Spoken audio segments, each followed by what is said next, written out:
Yo yo yo! Ce guide est une série de plusieurs épisodes pour apprendre à jouer Riven. On commence par les bases de la phase de lane et on avancera tout doucement vers des choses un peu plus compliquées. Je vous conseille de regarder les épisodes dans l'ordre, surtout si vous n'êtes pas très expérimenté sur le champion. Et c'est parti, let's go! Okay, let's go. They cannot go unpunished.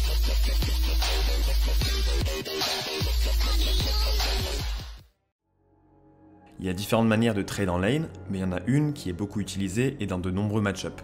Il s'agit du combo QW. Avant de parler de cette manière de trade, je dois vous expliquer comment reproduire une annulation de Q. Il est important de savoir qu'il est possible d'annuler l'animation du Q-spell de Riven, et non, ce n'est pas juste pour le fast combo. Il suffit de clic droit sur le sol pendant l'animation du Q. Si vous annulez l'animation du Q-spell, vous pouvez alors lancer votre Z plus rapidement que sans annulation. Sur ce clip, vous pouvez me voir faire un QZ sans l'annulation d'animation. Et sur celui-là, je reproduis le QZ mais avec une annulation d'animation grâce à une commande de mouvement au sol. De cette manière, mon Z se lance plus rapidement que la norme. Ça demande un peu d'entraînement, mais c'est plutôt simple. Il suffit simplement de clic droit au sol pendant l'animation du Q. De cette façon, l'animation va être annulée et votre Z partira plus vite. Ça s'avère très facile pour prendre des trades en lane, et vous pouvez simplement vous avancer lorsque votre adversaire s'approche pour farmer, QZ sur lui, auto-attaque, et ensuite on repart avec un E suivi d'un Q. Ça s'avère utile dans les match-ups où on peut pas vraiment être puni par la suite, mais où aussi on veut pas chercher à trade très longtemps. De cette façon, on réduit les PV de notre adversaire peu à peu avec un QZ auto-attaque, et on repart. On attend ensuite que nos sorts reviennent, et on répète la même chose. Évidemment, ça dépend des match-ups, mais c'est un pattern de trade très basique à apprendre. Au bout d'un moment, ils seront assez bas en HP pour pouvoir les all-in entièrement. Le deuxième point de cette vidéo concerne le fait de rester à l'arrière lorsque nos sorts sont en cooldown. Vous vous demandez sûrement ce que ça signifie? Eh bien, souvent, vous allez utiliser vos sorts pour trade ou pour aller tuer un sbire. Ça vous laisse sans aucun sort pendant environ 9 secondes, et cette situation vous rend très vulnérable. Par exemple, Darius peut vous grab et vous n'aurez plus aucun sort de disponible pour vous enfuir.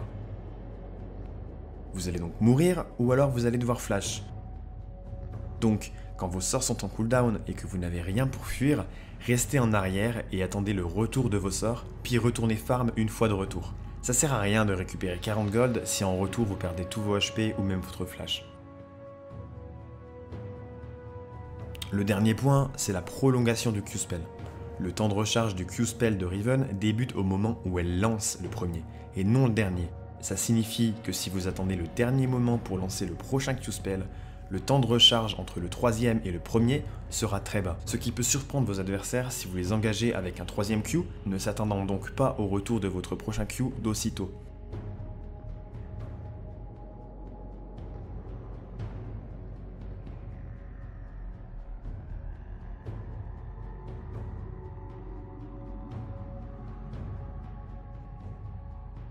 Tout ce qu'il faut faire, c'est prolonger votre Q en l'utilisant le plus tard possible, et ensuite engager votre adversaire avec le troisième. Votre Q-spell sera alors Votre Q-spell sera alors disponible beaucoup plus vite, vous permettant de chercher un trade parcouru par la suite. Bien évidemment, cela marche beaucoup mieux après avoir récupéré de la CDR, bien que ça puisse être utile même sans CDR. Avec environ 50 de hâte de capacité, il n'y aura qu'une seule seconde de recharge entre le troisième et le premier Q, lorsqu'il est prolongé au maximum bien sûr. Voilà un exemple de Q prolongé avec 50 de hâte.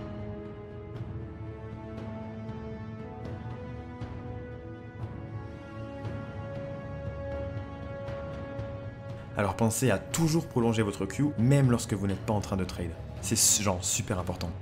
En espérant que cette vidéo ait été utile, et on se retrouve dans l'épisode 2 pour toutes les possibilités du Q-spell et comment s'en servir de manière optimale.